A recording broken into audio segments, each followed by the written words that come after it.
사회 심리로 읽는 우리 사회의 문제들. 김태형의 본격 사신 방송. 껍데기는 가라. 네, 안녕하세요. 껍데기는 가라 24회 1부 시작하도록 하겠습니다. 반갑습니다. 반갑습니다. 반갑습니다. 우리 첫 번째 순서 2주간의 근황. 선생님부터 뭐 저는 좋은 게 있으신 것 같은데. 특별한 건 없고 날씨가 추워서 컨디션이 좀 저하돼 있다라는 것과 치매가 오고 있다는 불길한 소식이 있습니다. 아, 진단을 받으신 거예요?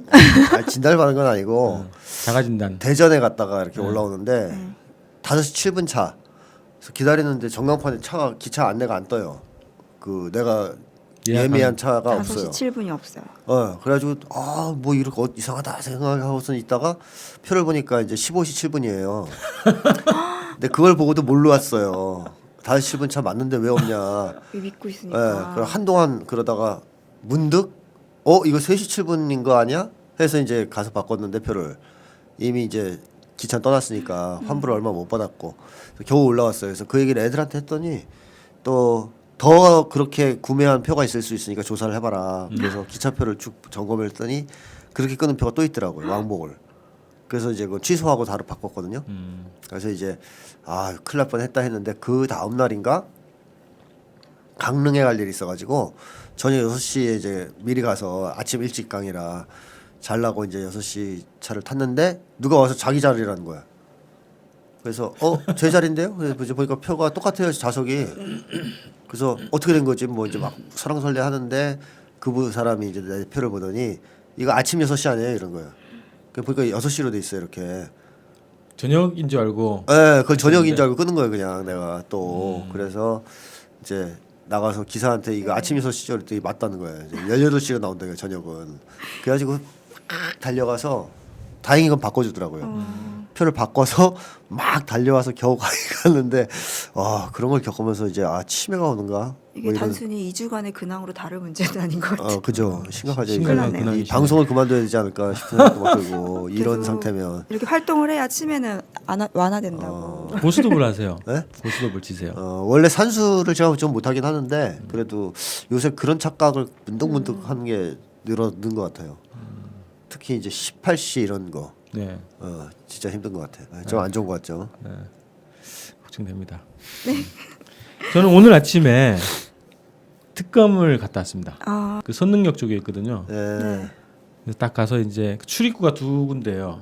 하나는 1층에서 가는 엘리베이터 타고 올라가는 데가 있고, 하나는 뒤에 3층 높이인데 주차장이 있고, 주로 이 피의자들 오는 통로가 거기 있거든요. 그래서 1층에 엘리베이터 타려고 딱 보니까 세 대가 있는데 두 대는 그냥 자유 엘리베이터고 하나는 특검 전용 딱 돼 있더라고. 그래서 이제 거기서 있다가 보니까 8시 좀 넘어서 갔거든요. 근데 보통 9시 되면 뭐 올 것 같더라고 누가. 오늘 특히 조윤선하고 김기춘 나오는 날이거든요. 쌍으로 지금 조사받는 날인데 딱 가서 보니까 이제 그 박영수 검찰 그 특검장 이 출근하는 것도 봤고 윤석열 팀장. 그죠. 예전에 그 국정원 댓글 사건 조사했던 그 사람도 봤고, 김영재라고 그렇게 뭐 수술했다고 하는 사람 그 사람도 보이고, 막판에도 조윤선이 딱 나오더라고요. 조윤선 쫙 찍었죠. 아침 일찍 간 보람이 그래도 있으셨네요. 그리고 기자들이 정말 많더라고요. 그리고 거기에서 이제 현대 비정규 노동자들 그 시위하는 장면도 있고, 다양한 분들 많이 뵀어요. 그래서 역사적인 어떻게 현장이니까 뭔가를 좀 찍어서 가야 되겠다 싶어서 좀 취재를 하고 왔는데요. 어쨌든 뭐 언론에서도 관심이 많은데 특히 질문이 좋더라고.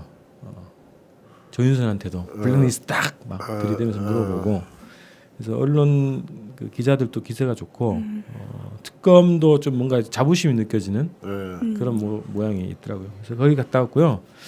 그 다음에 영화를 또 한 편 찍어 오셨죠? 영화. 네. 제가 그 성주에 취재를 갔었는데 마침 거기 사회단체가 또 지원 투쟁을 왔더라고요. 근데 기관에서 정보기관에서 사찰하다가 들켜가지고 우연찮게 차 좀 빼주세요 하는데 촬영하고 있는 게 도찰하고 있던 게 딱 들킨 거예요. 그래서 저희가 현장을 딱 바로 딱 취재를 했죠. 서울에서 왔다고 하는 팀이고 4명, 5명이요, 5명.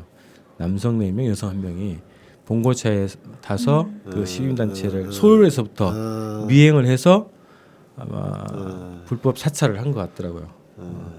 최종 뭐 신분이 확인되지는 않았는데 저희가 그 현장을 취재를 해서 또 보도를 했습니다. 그런 사건이 있었고요. 여전히 지금 사회단체들을 감시하고 있고 사회단체에 대한 공안몰이가 준비되고 있는 같은 느낌이 그런 거죠. 좀 들었습니다.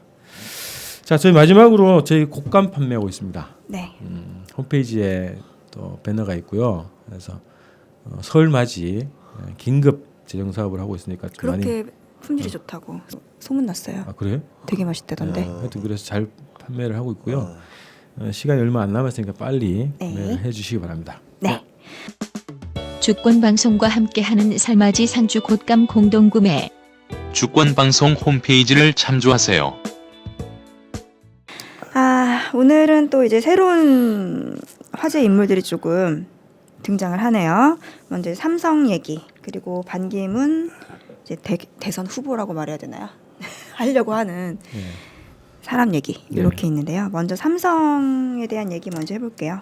구속영장 지금 청구됐죠? 네, 그 특검이 이제 16일 날 이재용 삼성전자 부회장한테 구속영장을 청구했어요.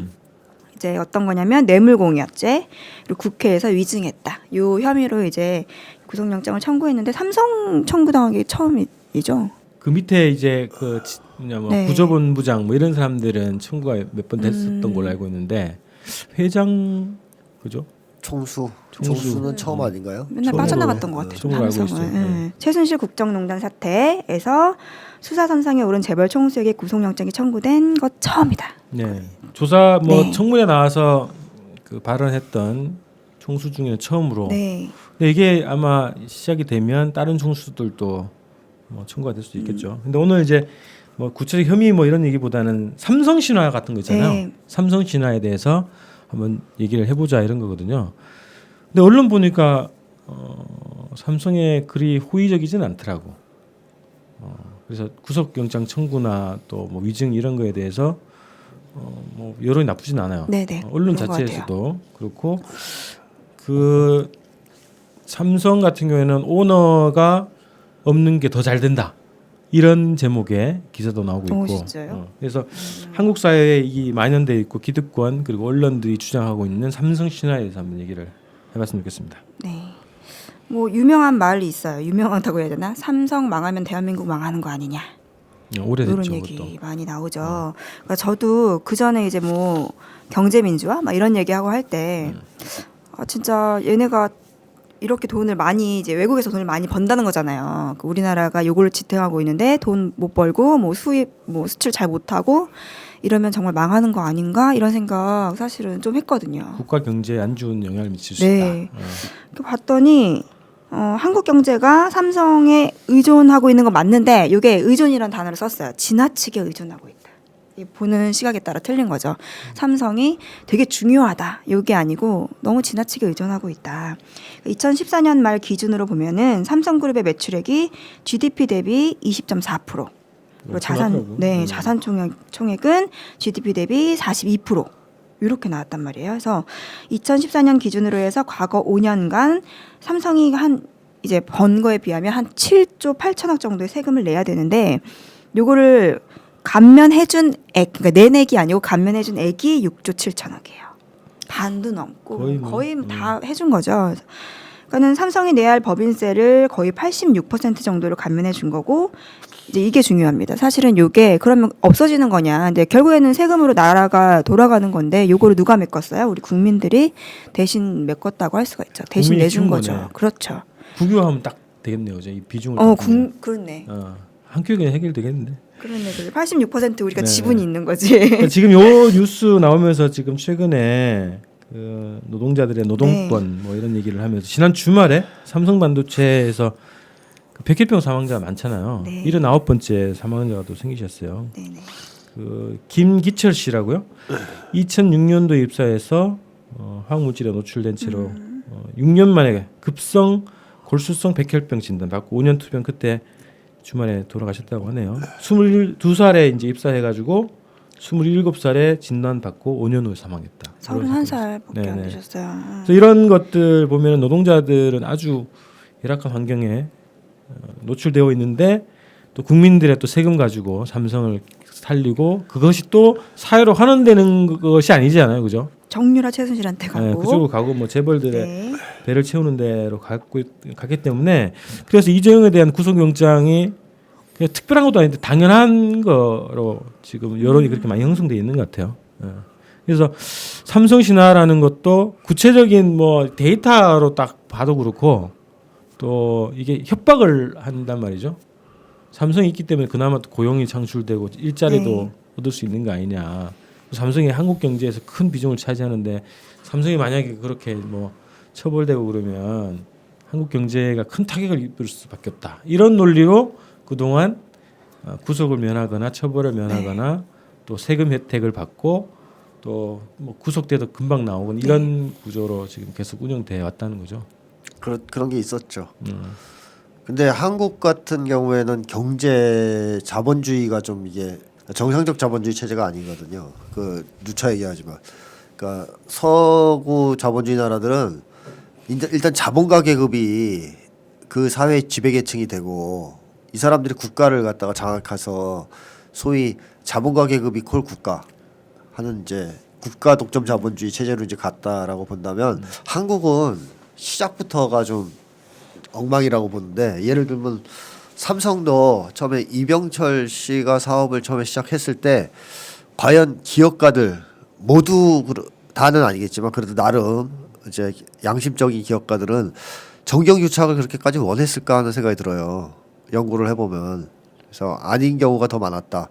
근데 정부에서 정경유착을 안 하면 안 되게끔 만든 체제. 그러니까 삼성 같은 경우는 이제 거기 어쩔 수 없이 협조를 하다가 이렇게 맛이 간 거죠.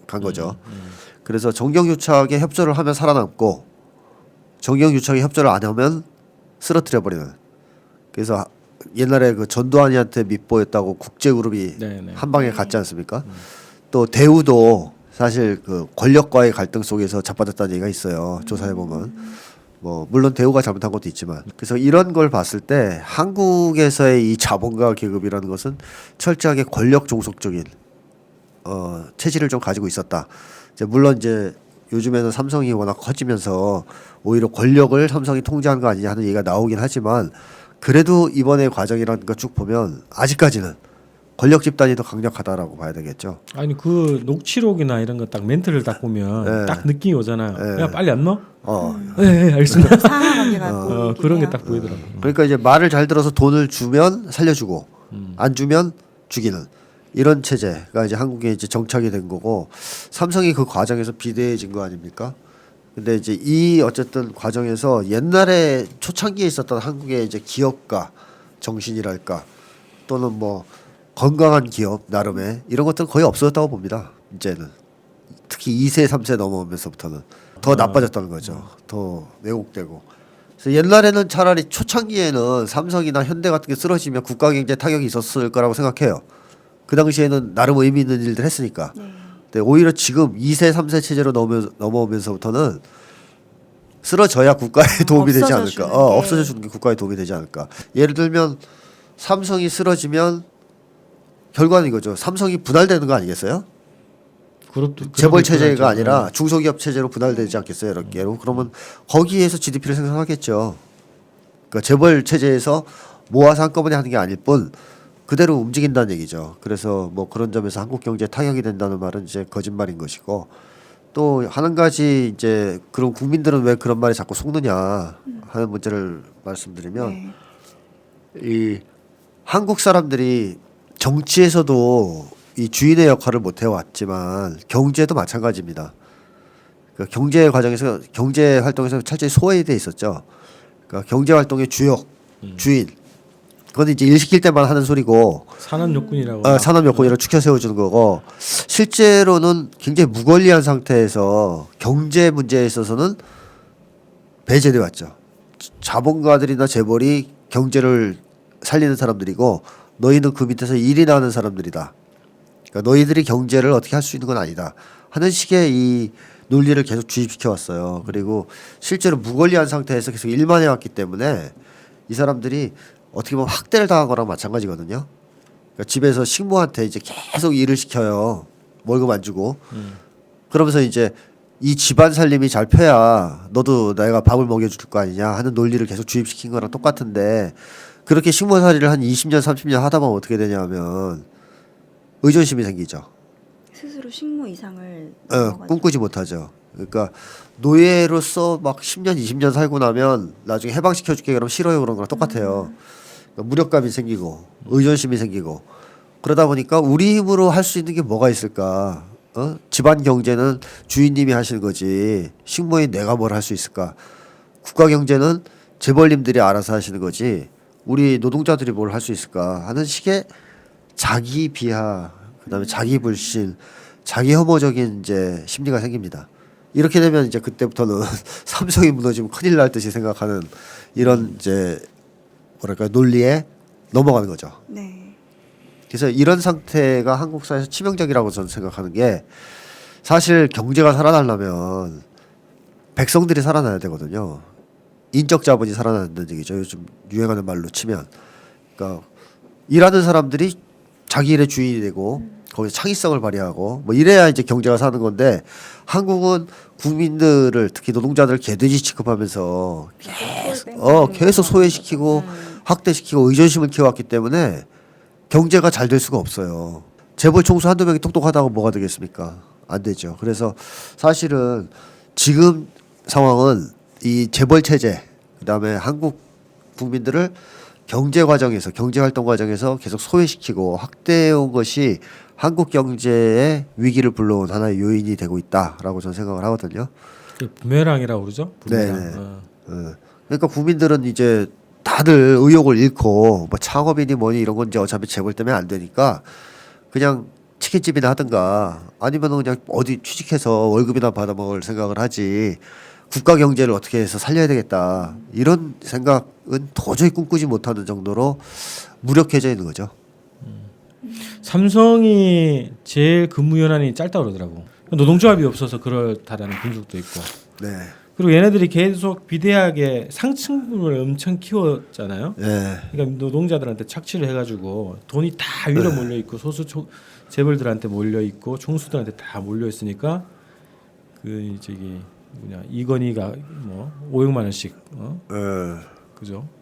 돈을 막 뿌리고 다니고 그리고 그걸로 해서 삼성 장학생들을 막 키우고 정치권 뭐 언론 이런 데 다 키우고 그래서 이게 생산성을 통해서 유지가 되는 구조가 아니라 로비를 통해서 몸집을 유지하는 그런 기형적인 구조가 되기 때문에 이거를 깨는 게 정상화시키는 지름길이다라고 보는 거고 또 지금 대권 주자도 그렇지만 한국 사회에 그런 얘기 많이 하죠. 특히 선거 시기에는 한국 경제 성장 동력에 대해 막 얘기한단 말이죠. 그래서 뭐 미국하고 뭐 잘해야 된다, FTA를 해야 된다, 중국하고 뭘 해야 된다 이런 식으로 주장하는데 출발점은 저는 그거 같아요. 생산성 노동자들이 권리를 보장받는 그 상황, 그게 거기서 생산성이 나온다 이런 거죠.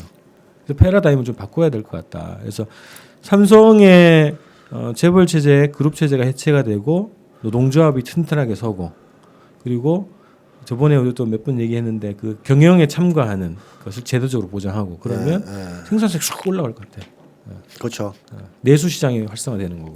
심리학 실험을 보더라도 그 경영 혹은 생산 과정에 대한 노동자 통제권이 올라갈수록 행복 지수가 상승하고 창의성이 올라가고 생산성이 올라간다는 게 여러 차례 증명이 됐거든요. 그러니까 노동자들의 경영 참가는 경제를 살리는 거지 죽이는 게 아니라고 봐야 되는 것이고 그다음에 이건 좀 딴 얘기인데 삼성이 이 무노조 경영을 하게 된 과정 자체가 되게 황당합니다.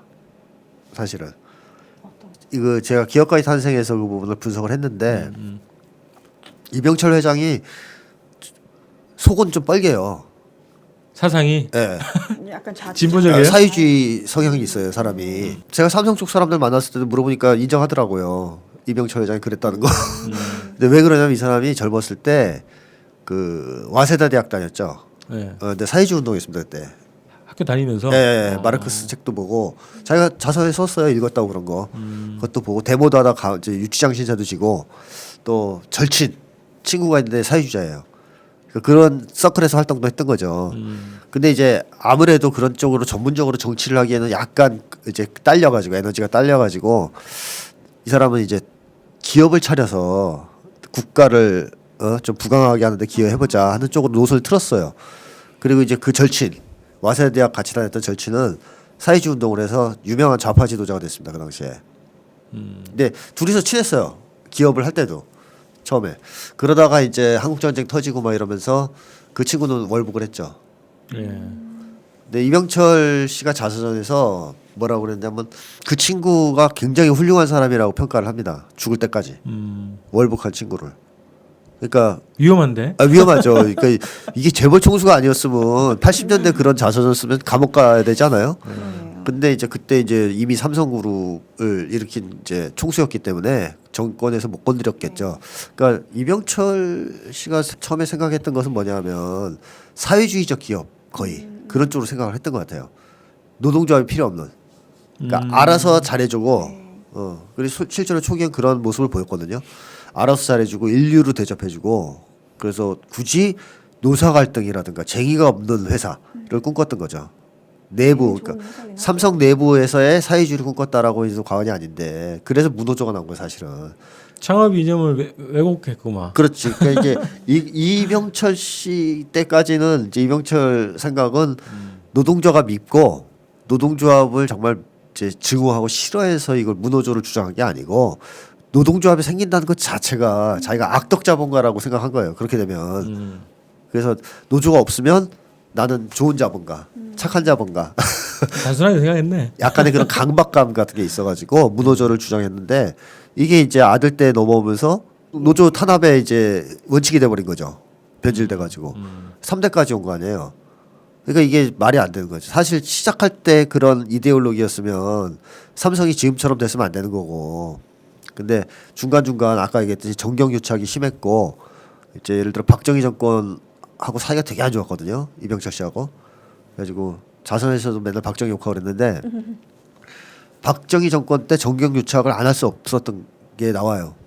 안 하면은 이제 쓰러뜨리겠다는 쪽이었으니까 어쩔 수 없이 정치 자금을 제공하고 혜택을 보고 이러면서 성장하면서 삼성이 맛이 간 거예요. 완전히 초창기에 그 좋았던 점이 다 사라진 거죠.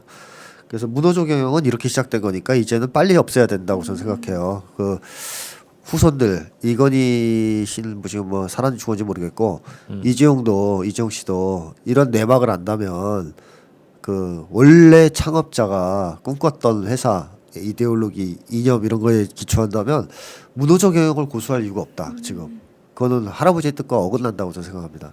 맨 처음 기업의 가치관이 지금까지 이어져 온 상태에서 이렇게 커졌다면 근데 그렇게 되면 버티지 못했어요. 한국 사회에서 그렇게 안 된다는 거죠. 제가 가능하지 쭉 연구한 바에도 한국 사회에서 그렇게 클 수가 없어요. 그럼 망해요. 그렇죠. 정권에서 가만 놔두질 않으니까. 그러니까 이제 뒤로 오면서 살아남으려고 조금씩 맛이 갔다가 어느 순간 거기에 이제 익숙해지고 정경유착에 재미를 붙이고 이러면서 한국 사회 부패한 카르텔이 형성된 거 아니겠어요? 그러니까 한국 사회는 건전한 기업도 썩게 만드는 사회다. 그리고 건전한 기업은 망하고 건전하지 않은 기업만 살아남는 사회다 이렇게 봐야 되는 것이죠. 몇 가지 기사를 좀 이제 방송 오기 전에 읽어봤더니 1등 기업이라는 자긍심을 그 직원들이 갖고 있는 거예요. 근데 실제로 우리가 뭐 삼성이야 이러면은 다 좀 켜 세워지잖아요. 친척들도 그렇고 친구들도 그렇고. 근데 이제 자기가 사실은 알고 있을 거란 말이에요. 자기가 힘들고 이게 뭔가 조건이 안 좋고 나는 되게 기계처럼 일을 하고 있다. 뭐 이렇게 인식을 하고 있을 텐데도 불구하고 그 기업이 포장된 어떤 그런 이미지가 자기의 이미지인 걸로 착각하는 뭐 이런 관점에서 본다면 그런 효과는 약간 있죠. 그러니까 거기 다닌다는 것만으로 사회적으로 좋은 평가를 받으니까 이제 그걸로 만족하면서 자기의 비참한 상황을 합리화할 수는 있겠죠. 합리화라는 게 제가 삼성 다니는 사람 아는 사람도 아침 7시 반에 나가서 11시에 들어온대요. 밤 내내 그래가지고 돈은 많이 벌었죠. 그래가지고 외제차 몰고 다녔는데 또 무슨 의미가 있을까 싶어요. 일주일 내내 휴일도 없더라고요. 휴일에도 나가서 일해요. 그래서 그렇게 살다 죽으면 무슨 의미가 있을까 싶어요. 근데 밖에서는 삼성 다닌다 그러면 이제 뭐 좋게 볼지 모르지만 그 사람들 과연 행복할까 하면 행복하지 않을 것 같고. 그래서 삼성도 이제 내부 이 시스템 자체가 군대 시스템이잖아요. 저번에 주진영 씨가 청문회 나와서 잘 얘기했죠. 우리나라 기업 문화는 조폭과 똑같다 이랬죠. 그러니까 우리나라 기업 문화가 조폭 문화. 근데 이게 기업만 그런 게 아니고 전 사회가 그렇지 않습니까? 그래서 삼성 같은 분위기에서는 뭘 시도를 안 한다는 거예요. 새로운 걸 얘기를 들어보니까 그 안에 사람들이 안에 사람들이 뭘 시도하면 욕을 먹는다는 거예요. 멋모르고 처음에 입사해서 뭐 새로운 의욕이 기발한 거 넘쳐서 내면 새로운 앱을 개발한다든가 기술을 개발한다 이러면 욕을 먹는데요. 야 나대지 말고 가만히 있어라 뭐 이런 식으로. 그러니까 이제 이 사람들이 배우는 거죠 금방. 야 여기서는 상명하복을 잘 따라서 시키는 일만 하면서 위에 안 찍히는 게 최상이구나 하는 문화가 이제 전체 삼성을 지배하는 문화죠. 그래서 삼성 문화하면 특징이 뭐냐면 매가리가 없어요. 그런 느낌이 안 들어요? 옛날에도 지금 말고도 이건희 씨도 메갈이 없고 메갈이가 이재용 없죠. 부회장 이건 정말 메가리 7, 80년대에 예를 들어 현대하고 비교해 보세요. 현대는 약간 약동하는 이미지가 있어요. 네. 힘이 있다고요. 거기가 정중 회장 딱 보면은 스타일도 참 그렇고. 팍 있고. 그러니까 이제 금강산 그 관광도 네, 네. 정말 저돌적으로 밀어붙여서 힘든 일을 성공시킨 케이스지 않습니까? 그리고 현대 해외 진출 다 그렇습니다. 해외 진출이 막 거의 무에서 맞아, 유를 맞아. 창조하듯이 밀고 나가는 게 있어요. 근데 삼성은 그렇게 안 합니다. 얘들은 안전 돌다리도 졸라 두들겨 보고 안 깨진다. 그러고서 탱크 몇 대 지나간 거 보고 나서 한 10년 뒤에 시작하는. 그러니까 이제 경제에서 이 저돌성이라든가 약동하는 문화라든가 이런 건 현대가 우월했거든요. 삼성은 거기에 보면 꼼꼼하다는 얘기는 들었어도 어떻게 보면 맥 빠진 문화. 아주 그냥 삼성맨 하면 느낌이 있잖아요. 규칙 잘 지키고 뭐 말 잘 듣고 단정하고 이렇지만 에너지는 넘치지 않는 시키는 일만 잘하는 이게 이제 삼성 문화의 특징인데 이게 오래되다 보니까 기업의 활력을 떨어뜨리는 이제 요소가 되고 있죠. 이 말 잘 듣고 시키는 일은 잘하고 그다음에 뭐 튀지 않는 사람들을 가지고 할 수 있는 거는 베끼긴 잘할 거 아닙니까? 뭐 애플이 아이폰 만들면 갤럭시 만들어서 베끼어서 빨리 팔아먹고 이런 건 잘할 텐데 문제는 창의적인 기업은 될 수 없죠. 그런 기업이 그래서 여기는 보니까 이게 머리를 주로 홍보에 많이 쓰더라고. 언론 사업, 로비, 광고, 로비 쪽이 많이 씁니다. 그래서 이제 이미지를 그 얘기 많이 하거든요. 삼성은 애국팔이 한다고, 애국심팔이 한다고. 그래서 애플에 대해서 우리가 이겨야 되지 않겠냐 이런 애국심. 그래서 자기의 그 제품을 많이 판매를 한다는 거예요. 그래서 주로는 제품 자체 질보다는 홍보에 돈을 엄청나게 쏟아가지고 사야 될 것 같은 분위기를 만든다는 거죠. 그리고 예전에 어떤 기업가분들한테 얘기 들어보니까 외국에서도 그렇게 로비를 잘한대요. 그 분야에 있어서는 세계적이랍니다. 그러니까 삼성이 가서 그 나라의 그 분위기를 흐릴 정도로 로비를 잘한대요. 그러니까 이제 그 나라에서 수출을 많이 하고 성장하는 것 중에 하나가 로비라는 거죠. 기술 그 자체보다. 그런 게 막 있더라고요. 그죠? 편법. 어. 원래 기술력으로 딱 승부 보는 게 아니라 편법으로 막 이렇게 막 걸려가지고 망신당하는 사례들이 좀 있더라고요. 그래서 삼성이 이제 미래에도 살아남을 것이냐에 대해서는 대체로 외국 경제학자들이든 많은 사람들이 이제는 불가능하다는 쪽의 의견이 이제 모여지는 거 아닙니까? 삼성의 문화, 기업 문화, 삼성의 이런 어떤 조직 체계 이런 걸 가지고는 미래에는 살아남을 수 없을 것이다라는 쪽에가 우세해요. 사실 삼성이 그 세계적으로 시대를 앞서갈 만한 신기술을 만든 건 없잖아요. 물론 이제 갤럭시 7을 폭탄으로 제조하는 거는 이제 세계 최초로 했지만 그게 이제 미래를 이끌어갈 만한 신기술은 아니기 때문에 삼성이 그런 쪽에서 취약하거든요. 남이 만든 건 베끼는 건 잘해도. 네. 근데 이 정도의 큰 규모의 그룹이라면 사실 그런 걸 해야 되는 거 아닙니까? 그렇죠. 왜 이마트 같은 거에서 동네 상권 들어오고 이런 게 아니고 피자 만들어 팔고 이런 거 하지 말고 그런 거 쌓아놓은 그 기업 내 그 사내 보유고 같은 거 써서 과감하게 신기술 투자하고 이래야 되잖아요. 안 한다는 거죠. 그런 그러게요. 거 그런 모험을. 삼성이 비중이 너무 커가지고 빨리 이거를 이렇게 국가에서 확 흡수를 하지 않으면 진짜 이게 타격이 클 수도 있겠네. 그렇죠. 지금 손쓰지 않으면. 무슨 이런 창조성이라든지 이런 것들이 이렇게 생산성에 영향을 미친다고 우리가 계속 얘기했었잖아요. 근데 그런 분위기가 전혀 안 되는 기업이 이렇게까지 커졌다면 분명히 구린 부분이 진짜 많겠구나라는 생각이 좀 드네요. 하나씩. 아 그리고 파헤치고. 한국 사람들이 그 하도 의존심이 많아지고 무력감이 심하니까 대마불사 이런 거 좋아한단 말이에요. 크면 안 망하지 않느냐, 크면 좋은 거 아니냐 생각하는데 그러면 뭐 선진 자본주의 나라들은 다 대기업이 다 운영하는 건 아니거든요. 중소기업이 튼튼한 나라들이 보면 경제가 좋잖아요. 다 결국은 그런 스위스, 건데. 대만 이런 데 보세요. 다 중소기업 체제 아니에요. 근데 중소기업만으로도 충분히 경제가 잘 돌아가고 고용 효과는 더 높고 대기업보다. 네. 그러면 삼성이 무너져도 중소기업으로 분할돼 버리면 더 나을 수도 있다라는 거죠. 맞아요. 어디 가진 않겠지. 그뭐 재벌 총수만 없어지는 거죠. 대우도 네. 깨졌지만 다 없어진 거 아니에요. 그 남아 있어요 따로따로. 그렇죠. 대우가. 이번 기회에 그죠 여기까지 가봐야 될 것 같은데 지난해 12월 달에 미국 월스트리트 저널에서 이런 기사가 좀 났었다고 해요. 한국인은 시위를 자주 해도 왜 얻는 게 별로 없냐 이런 거. 박근혜 대통령 이후에도 부패한 지도자를 얼마든지 만들어낼 수 있는 정경유착 고리가 끊어지지 않으면 시위는 그냥 또 시위로만 끝나버릴 것이다라고 지적을 했다고 해요. 근데 한국의 재벌은 경제에서 특권화된 자리를 지켜줄 정당과 정치인들에게 기부를 한다. 이런 문제는 한 부패한 정치인의 문제가 아니라 그런 정치인들이 계속 나오도록 하는 네트워크라고까지 기술을 했다고 하네요. 그러니까 우리 계속 얘기하고 있는 건데 단순히 이게 뭐 걔네 그 기업이 뭐 문제가 있어 뭐 불법을 저질렀다 이런 문제가 아니라 나라를 쥐락펴락하는 정경유착의 고리. 네. 요게 이제 문제가 되는 게 아니겠습니까? 이제 이 새끼들이 죄송합니다. 외국 언론들이 한국 상황에 대해서 모르는 것 중에 하나가 한국이 지금 파쇼 체제, 즉 국가보안법 체제, 네. 사상의 자유, 자유민주주의적 권리가 인정되지 않는 체제라는 사실은 잘 언급을 안 하는 거 아니에요. 그러게요. 사실 우리가 진짜 열심히 싸워서 외국인들이 놀랄 만한 정도의 항쟁을 계속 하면서도 사회가 잘 안 바뀌는 결정적인 이유는 네.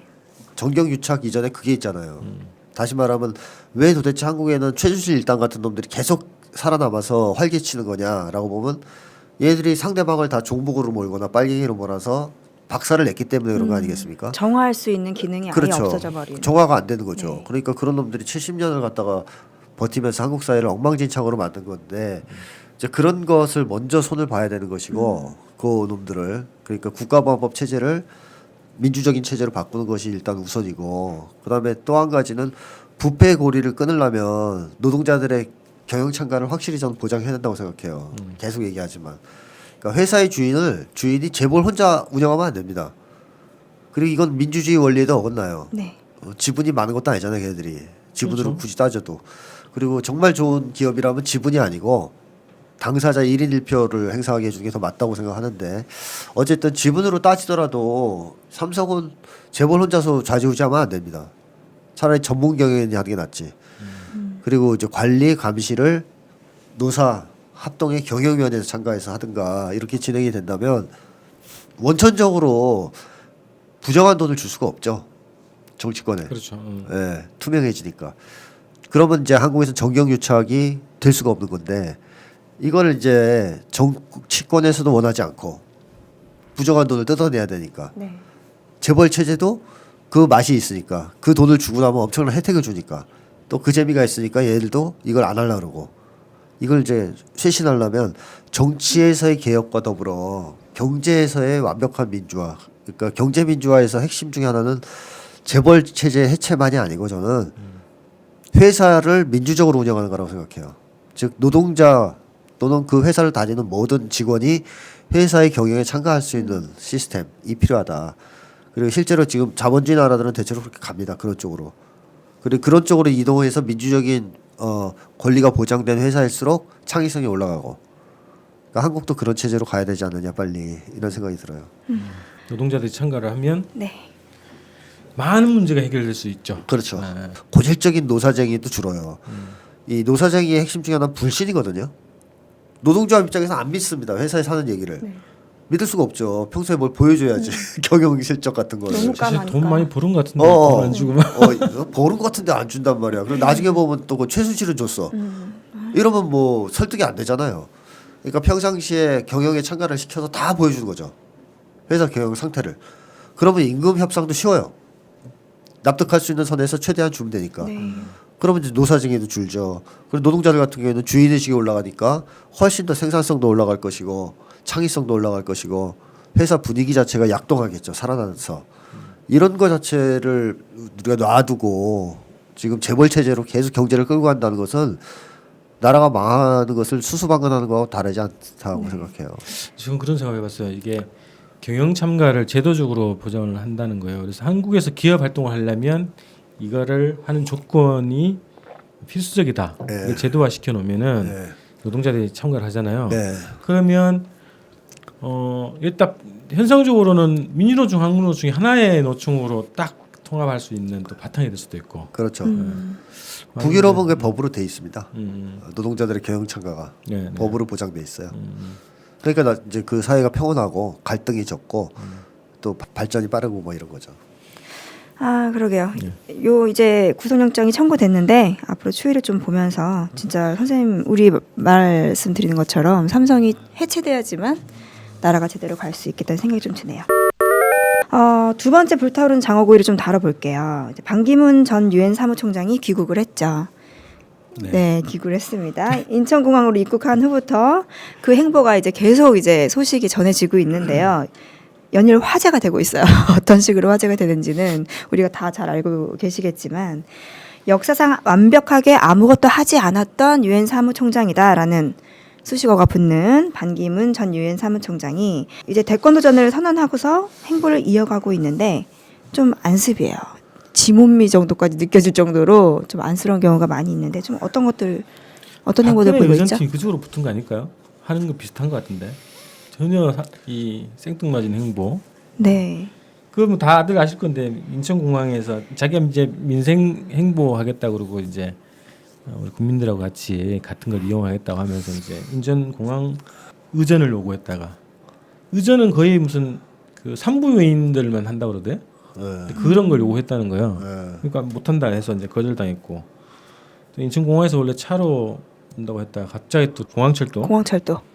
그걸로 또 변경해가지고 또 난리 한번 났고 그리고 서울역에 오는 과정에서 오기 전에 노숙자들 네. 다 쫓아내고. 쫓아내고.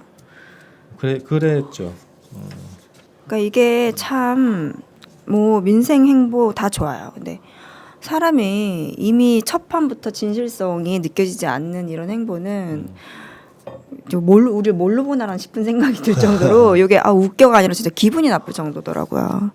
이게 말로는 이제 민생 시찰이라고 하는데 너무 모르는 민생을 너무 몰라. 그리고 외국에서 10년 살다 와서 그런 건지 어쩐 건지 워낙 자기 출세에만 관심이 있었던 사람이라 이제 괴기한 사진들이 많이 찍혔거든요. 그러니까 요번에 최근에 찍힌 걸로는 이제 음성 꽃동네 방문했었잖아요. 그래서 거기 이제 누워 계시는 어르신한테 죽 뭐 이런 거 이제 먹이는 장면이 있었는데 저는 그거 보면서 어떡하지 저거 누워 있는 상태에서 저도 그 사진 봤는데 네. 그건 노인학대 아니에요? 그렇죠. 나는 이거 왜 사회 문제가 안 됩니까? 이게 심각한 문제인데 노인학대하고 나왔잖아요. 네. 잘못하면 살인할 수도 있었어요. 그러니까. 살인 있습니다. 살인 미수가 될 수도 있어요. 그렇게 네. 하면 와 섬찟하더라고요. 옛날에 그 나경원이 아이 보호시설 그 아이 뭐 씻기고 이런 장면이 그대로 방송되면서 그때도 얼마나 인권 문제 얘기했었죠. 그렇죠. 아니 이거는 살인 미수라니까. 그러니까 위험해요. 네. 아주 위험한 짓이에요. 거기 자기가 또 이제 턱받이를 하고 있어가지고 침을 흘려봐. 또 문제가 됐었고 또 요것도 진짜 문제네요. 국민적으로 지금 조류독감 엄청 큰 화제인데요. 나라에서 그 조류독감 감염 지역 방문 자체를 지금 자제하라고 나라에서 하고 있잖아요. 그런데 굳이 거기 방역을 자기가 무슨 방역을 하겠다고 우리는 자기를 방역할 판인데 거기 가가지고 수많은 뭐 보좌진, 취재진 다 데리고 가서 그 사람들 또 어떻게 해요? 전국으로 또 다 돌아다닐 거예요. 그래서 그렇게 몰려다니고 그렇죠. 확산되겠어. 네. 그리고 진짜 웃겼던 거 이것도 있죠. 발권기 표 끊는 발권기에 돈을 이제 집어넣어야 되는데 10,000원짜리를 2장을 한 번에 먹어라 이렇게. 외국에서 그런 게 있나 봐. 그렇게 하나 봐. 우리 발전 좀 해야겠다. 근데 한 장씩 넣잖아요. 네. 근데 거기는 5만 원짜리면 5장 한꺼번에 착 그래요. 넣는 표 방식이 끊는- 아닐까 혹시 유엔에서는? 표를 끊어본 적이 없는 거지. 그렇게 하고 또 이제 거의 뭐 박근혜 수준의 행보가 하나 또 있었는데 이제 국립현충원에 방문했었어요. 근데 거기 이제 방명록 남기잖아요. 아주 길게 남겼더라고요. 맨 처음에 저는 이제 그 방명록 글만 봤는데 나중에 공개된 사진을 봤더니 그 밑에 뭐 거기서 왜 컨닝을 쪽지를 들고 있더라고 전에. 네 아니 손에 좀 적지 그렇게 티가 나게 A4 용지에 딱 프린트된 거를 가져와가지고 네. 요거를 보고 이제 한자 보고 한자 적고 이렇게 하고 준비성이 있더라고요. 셀수할 수도 있지 뭐. 미전이 그런가요? 사전에 해가지고. 아니 그죠 뭐 언어가 하는 안 되나, 사람이야? 언어가 안 되나 보지 뭐. 비선실세 얘기가 또 나왔어요. 그래서 그거 보고 아, 누가 있다 뒤에. 수첩 공주는 뭐가 다르냐? 음. A4 왕자네. 어떻게 좀 이런 스트레스. 행보? 아니 진짜 기분이 나빠요. 이런 민생 행보에 국민들을 어떤 수준으로 보고 있냐라는 느낌 드는 거. 이런 거 진짜 나는. 전뭐 심리 분석을 좀 더 해서 자료를 좀 더 봐야 되긴 하는데 네, 생긴 게 이명박과 너무 비슷해요. 그래요? 느낌이. 약간 그. 눈 좁고 눈알 굴리는 거랑 이런 게 이명박이랑 되게 비슷해요 느낌이. 그래가지고 아 이명박이랑 뭐 약간 판박이 아닌가 하는 생각도 좀 들기도 하고. 근데 이제 이 어쨌든 반기문 씨의 이런 쪽 전 인생 과정을 돌이켜 보면 하여튼 이 카멜레온 같은 사람이죠. 네. 주변 세계에 자기를 항상 맞추는 네. 그러니까 대세를 잘 쫓아다니는 사람이죠. 변신의 귀재. 그래서 소위 이제 자기 색깔은 거의 없다. 그렇게 오랫동안 변신하고 살다 보니까 자기가 원래 무슨 색이었는지 돌아갈 수가 없는. 카멜레온은 그래도 자기 색이 있잖아요. 네. 자기 색이 있고 그렇죠. 변신하는 건데 이 사람은 보호색을 가지고 있죠. 계속 보호색만 쓰다 보니까 나는 무슨 색이지 하는 거를 이제 해야 될 정도로 네. 정신적으로 좀 문제가 생긴 케이스 아니냐 하는 생각이 들고. 나는 누구인가 이걸 잊어버린 거예요. 그죠. 아이덴티티 정체성 상실이죠. 이제 네. 정체성이라는 게 없다라고 봐도 이 반기문 씨의 정체성은 유일하게 이제 변신. 그러니까 어느 정부에 갖다 놔도 다 적응할 사람이라는 평가가 있어요. 맞아요. 혁명 정부에 딱 들어가. 아우 여기 좀 안 치자. 그 대세가 바뀌면 거기에 맞게 움직일 네. 사람이라는 건데요. 말도 잘 바꾸고. 이제 그런 게 이제 어떻게 보면 대권 주자로서는 칠격 요인이죠. 지금 또 우리나라 상황이 기회주의자니까. 그 다음에 이제 저는 지난 대선 때도 말이죠. 그 보면서 좀 아쉬웠던 게 뭐냐면 그 야권 후보들이 박근혜만 깠잖아요. 네. 박근혜 이제 깔 거 많았잖아요. 사실 네. 문제 많은 사람이니까. 근데 지금 드러난 사건, 이 최순실 사건을 보았을 때 박근혜의 문제라기보다는 이것은 한국의 기득권 세력, 그러니까 4대 매국 세력 혹은 극우 파쇼 세력이 가진 총체적인 문제가 박근혜로 이렇게 드러났던 거 아니겠어요? 그러니까 박근혜 하나 까서 될 문제는 아니었다는 거죠. 그렇죠. 인물 하나 까서. 인물로 보면 박근혜가 예를 들어서 민주당의 대통령 후보로 나갔으면 이렇게 안 했을 거 아니에요. 뭐 순실이가 이제 계속 영향을 미쳤을지 모르지만 순실이가 예를 들어 이제 진보다 성향이. 네. 그러면 진보적으로 했을 거 아니에요. 대통령직을 나름 더듬거리면서도. 그러니까 제가 이제 강조하는 건 뭐냐면 대권 후보가 어떠한 정치 세력에 기반을 두고 움직이느냐가 더 중요하다는 거죠. 누구를 대변하고 누구를 대변하고 있느냐. 토양이 어떤 방향에서. 그때 문재인 후보가 경제민주한다 그러니까 이제 박근혜 후보가 그거 저도 할 건데 이랬잖아요. 어떻게 래? 근데 이제 저도 할 건데요. 이걸 따져야 되는 거죠. 너가 경제민주화가 할 생각이 있으면 어떻게 새누리당에 있을 수가 있느냐. 나와라. 우리 당에 와라. 내가 양보할게. 단일 후보하자. 단일 후보하자. 이렇게 나와서 데리고 와서 생각이 똑같네, 이러면서. 민주당으로 집어넣든가 했어야 되는데 새누리당에서 경제 민주화를 하겠다라는 얘기는 진흙탕에서 꽃을 피우겠다는 얘기랑 똑같은 거 아닙니까? 말이 안 되는 거죠. 그러니까 그거를 집중적으로 공격해야 돼요. 사실은 지금은 이 적폐청산이 이제 시대적 화두인 만큼 반기문이가 어떤 정당의 근거를 두고 네. 어떤 정치 세력의 근거를 두고 정치하려고 하느냐가 사실은 저는 관건이라고 생각해요. 이 사람은 카멜레온이니까 어차피 그러네요. 뭐 그렇죠. 민중연합당이나 이런 데 들어오면 또 이쪽에서 움직일 거에 말하면서 이게 대세면 그러니까 그런 인간이니까 일단 크게 문제는 없고 어느 정치 세력에 기반을 두느냐. 근데 이 사람이 지금 출마하려고 하는 쪽이 새누리당 아니면 바른정당 아니에요? 똥바른정당. 그러니까 제3지대로 가죠. 예, 그쪽 예, 그 쓰레기들 하여튼 인간 쓰레기들한테서 발을 붙이고 정치하려는 거 아니에요? 근데 어떻게 정당 이름을 바른정당이라고 붙여요? 아우 뻔뻔해. 너무 뻔뻔해. 아니 너무 바르게 안 살아서 이렇게 지은 것 같은데 이거 심지어는 그렇잖아요. 우리 바른정당이에요. 얼마나 안 바르게 바른정당이에요. 살았으면 이렇게 굳이 정당 이름까지 바른정당으로 했겠어요. 지네가. 자, 근데 어쨌든 반기문이라는 사람이 정말로 개혁을 하고 싶고 국가를 위기에서 구하고 싶다 그러면 국가를 멸망의 나락으로 떨어뜨린 네. 이 인간 쓰레기들하고 결별해야 되는 거 아닙니까? 그렇죠. 그래야 조금이나 진정성을 우리가 인정할 수 있는 건데 그놈들하고 손을 잡고 뭘 해보겠다라는 것은 이건 사기죠, 사기. 이건 명백한 사기죠. 그래서 저는 반기문 씨가 대권 후보에 나오면 개인적으로 인격적인 문제라든가 대통령의 자질 문제도 있지만 적폐청산 문제 차원에서 그 사람이 몸담고 있는 정당, 정치적 지지 집단에 대해서 강력하게 좀 타격을 해야 된다. 그래서 반기문이가 정말로 개혁의 의지가 있다면 야권으로 와야지. 왜 거기 가요? 민주당에 와서 경선에 참가하든가 해야죠. 그 사람을 보려면 그 사람 주변에 친구를 보라고 그랬잖아요. 맞아요. 맞습니다. 친구들이 수두룩 뭐 친이계들, 뭐 예. 네. 나경원 뭐 이런 친구들. 그러니까 박근혜도 사실은 그렇게 봤어야 되는 거죠. 최순실, 김기춘 네. 이런 인간들한테 쭉 둘러싸여 있었던 거 아니에요. 그걸 봤어야 되는데 인간 그 박근혜 그 자체도 문제지만 그러니까 이번에 반기문도 저는 비슷한 우를 범하면 안 된다. 그러니까 인물 경쟁으로 가서 네. 반기문이가 어떤 인간이고 뭐 어떻다 이것도 중요하지만 한국 사회의 기본적인 시대적 과제, 적폐청산과 체제개혁, 사회개혁이라는 이 과제를 놓고 봤을 때 반기문이가 도대체 어떤 놈들하고 손을 잡고 일을 하고 있느냐. 다 측근들이 다 MB 쪽이라면서요. 그렇죠. 예. 예, 뭐 그런 거. 그다음에 이제 인간 한테 한국 사회를 엉망진창으로 만들어 놓은 범죄자들하고 다시 손을 잡으려고 하는 거, 잡고 일하는 거. 이런 거 자체를 우리가 예의주시할 필요가 있다 하는 거죠. 아예 출발선을 잘못 쓴 사람이고 또 특히나 자기 색깔이 없는 카멜레온보다 못한 사람이니까 진짜로 우리가 그 배경 주변 사람들 어느 정당인지 옆에 누가 사진이 자꾸 찍히는지 이런 거 좀 잘 봐야겠다는 생각이 드네요. 박근혜가 저는 청와대에서 나온 줄 알았어요. 그러면 행보하는 거 보고 아, 거의 비슷하더라고. 그러니까 그 빈자리를 지금 메꾸고 있어요. 박근혜의 빈자리를 지금. 지금 이명박 나빴고 박근혜 더 나빴는데 둘이 좀 합쳐놓은 느낌이 들어요. 예, 맞아요. 예, 국밥 먹던 그런 거 맞아요. 생각나고 아 나 진짜 너무 싫어. 논에다가 이제 물 뿌리는. 아, 네. 자, 근데 이 사람의 또 정세 인식, 네. 이 상황 인식이 또 더 심각하죠. 한반도 현실이 거의 준전시 같은 상황이기 때문에 사드 도입해야 된다 이런 얘기하는 거거든요. 그리고 천안함을 보러 갔네 또. 네. 웬걸? 그 이함대 사령부에 천안함 그 전시되어 있잖아요. 거기 가가지고 비전문가가 봐도 사고가 아니라 폭침이다.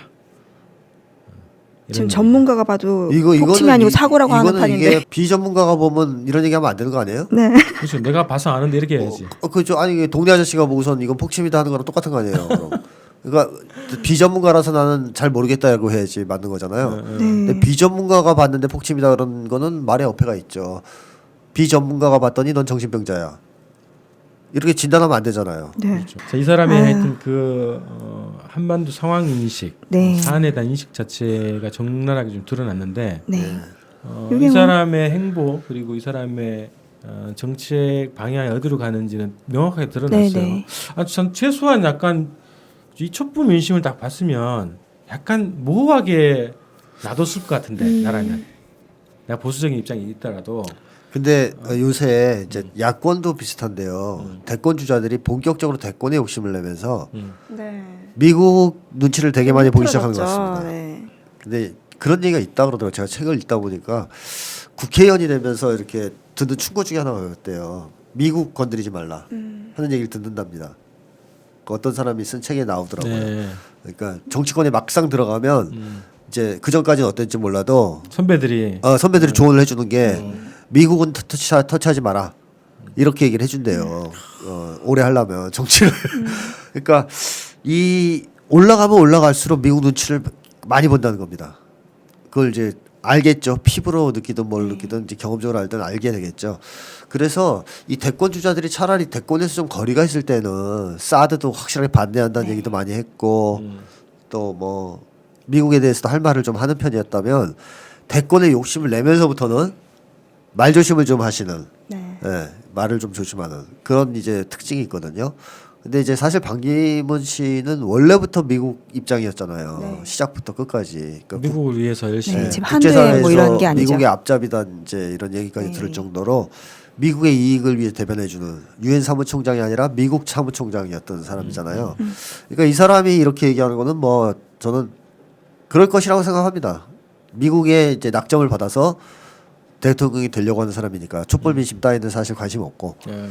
근데 이제 야권 후보들이 오히려 여기서 좀 저는 더 걱정이 되는 것이 미국 눈치를 보기 시작하면서 대권에 도전하는 것을 국민의힘에 근거해서 의거해서 대권에 도전한 게 아니라 그러니까 미국의 어떤 승인 지지 이걸 기초해서 대권 주자가 되려고 하는 성향을 보인다면 상당히 문제가 되지 않을까. 포장은 그렇게 하죠. 이제 보수층까지 끌어안겠다 그런 전략이다. 네. 그래서 외연을 확장하는 그런 전략이라고 표현은 그렇게 하고 포장은 그렇게 하는데 본질에서 딱 보면 네, 그런 미국과의 관계를 가장 우선시 그렇죠. 하는 것을 보여주는 거죠. 네.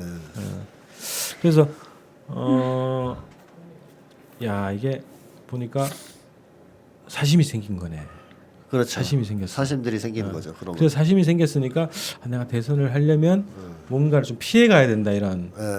입장이 생긴 거예요. 그래서 촛불이 요구하는 근본적인 개혁에 대한 것보다는 네. 네. 이제 저울질하고 머리 굴리고 눈 돌아가고 그러니까 이게 그런 입장에 딱 서 있으니까 이 사람이 그런 거에 대한 답변을 할 때 기사를 딱 봐보면은 이게 뭔 얘기를 하는 거지? 이해가 안 되더라고. 논리적이지가 않아요. 네. 횡설수설 네, 왔다 변명, 갔다 왔다 갔다. 네. 그런 게 딱 보이더라고. 머리 굴리는 게 보이죠. 예. 이제 그것 자체가 참 위험 신호라고 생각하고요. 누가 대권 후보가 되고 또 대권을 차지하든 간에 그런 사람이 대통령이 된다는 것은 한국의 불행한 일이다라고 생각이 되고 이제 개인적 사심 욕심이 개재됐다는 점에서도 불행하고 또 그 개인적 사심과 욕심 때문에 정세를 상당히 심각하게 오판하고 있는 것도 큰 문제라고 생각해요. 맞아요. 이 적어도 대권을 차지할 정도의 사람들이라면 국제 정세에 대한 명확한 인식, 객관적인 인식이 있어야 되지 않습니까? 나라를 운영해야 되는데. 근데 미국에서 이미 북쪽은 핵 동결 쪽으로 돌아섰잖아요. 누가 봐도. 그러니까 핵 포기, 비핵화. 핵 포기를 포기했죠. 그걸 포기했어요. 포기하고선 지금 거의 나오는 얘기가 이제 핵 동결인데 심지어는 뭐 그 당시 클래퍼가 와서 박 대통령을 만나고 한국의 주요 인사들을 만나서 평화협정 얘기할 때도 동결을 전제로 한 거거든요. 그러면 비확산 뭐 동결. 네, 비확산과 동결을 전제로 해서 협상하겠다는 얘기인데 이미 국제적 흐름 자체가 북의 핵을 다시 포기하게 만든다라는 것은 불가능하다는 쪽으로 거의 네. 이제 공인돼 있단 말이죠. 정확한 상황 판단에서 나온 상황 거죠. 판단, 객관적 네. 판단이죠. 근데 놀랍게도 이 대권 주자들이 내가 대통령 되면 포기시키겠다. 어떻게? 그 어려운 걸 자기가 하겠다고. 어떻게? 미국도 못한 거를 네. 자기가 하겠다고. 그리고 미국도 이미 안 하려고 그러는데 네. 그쪽은. 그러니까 이거 자체가 국제 정세에 대한 인식이 너무 낮다. 그러니까 이 사람들이 국내에서 이렇게 시야가 갇혀 있는 정치적으로 어떻게 내가 정권을 한번 잡아볼까 하는 시야는 있어도 진짜 민족의 운명을 걱정하고 네. 세계의 흐름을 직시하고 민족의 미래를 어떻게 뚫고 나갈 것이냐, 개척할 것이냐에 대한 비전은 거의 없지 않느냐. 저는 얼마 전에 어떤 야권 후보가 오늘 기사를 보니까 그런 얘기를 했더라고요. 개성공단 바로 해야 된다. 그래야 우리 체제가 우월하다는 것도 보여줄 수 있고 북쪽이 우리한테 의존하게 만들어서 개방도 시킬 수 있고 이렇게 얘기를 하더라고요. 그래서 제가 이 사람 나중에 대권 잡으면 어떻게 북쪽과 협상을 하려고 그러지 이런 생각이 들어요. 북쪽에서 그때 노무현 정부 때도 개성공단 문제가 있을 때 예. 개방, 개혁 개방이겠죠. 개방이란 말을 굉장히 싫어했다 그러지 않습니까? 그래서 노 전 대통령이 오셔서 그 얘기를 하셨어요. 우리는 사실 생각 없이 그 말을 써왔는데 말을 들어보니까 그쪽 사람들 입장에 기분 나쁘겠더라. 어떻게 밖에서 와서 자기네들을 빗장을 열어버리겠다는 식으로 들리지 않냐 이거예요. 그래서 오늘 이 날짜로 그 말 안 쓰겠다라고 노 전 대통령이 말한 걸 제가 들었어요. 그때 TV에서 봤어요. 노 전 대통령은 그래도 몰랐을 때는 썼어도 약간 그런 걸 알았으면 안 쓰잖아요. 무슨 의미인지 아니까. 근데 그 노 전 대통령과 같이 정치를 했던 사람들 아닙니까? 유지를 받들겠다고 한 사람들. 그렇다면 이 사람들도 그런 노 전 대통령이 말했던 그런 취지, 역지사지의 태도는 있어야 되지 않느냐. 근데 감히 자기네가 뭐 핵포기를 시키겠다. 계속 그러면 너희들 병진도서는 망한다. 뭐 등등 악담을 막 하고 개성공단을 통해서 북을 개방시키겠다. 우리가 우월하다는 걸 보여주겠다. 이런 말을 한다는 것은 남북관계에 대한 어떤 비전이 없는 거 아니냐. 통일에 대한 어떤 목표가 없는 거 아니냐. 그럼 이 사람들은 민족의 이익을 위해서 대권을 잡으려는 게 아니라 그냥 정권 잡고 싶은 거죠. 개인적으로. 한번 그냥 뭐 잡아보고 싶은 거지. 그 욕심이죠. 전 다른 건 몰라도 정치인은 어쨌든 한 국가의 뭐 정치, 경제, 사회, 문화 전반에 대해서 다 총괄하는 역할을 해야 되잖아요. 네.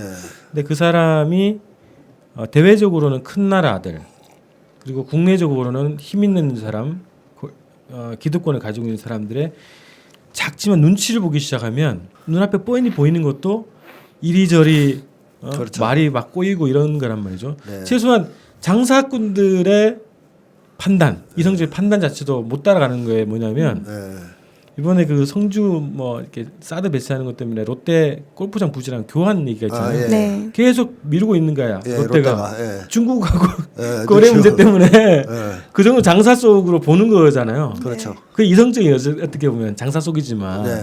그 정도의 시각도 없다는 거야. 예. 그런 점에서 트럼프보다 못한 거예요.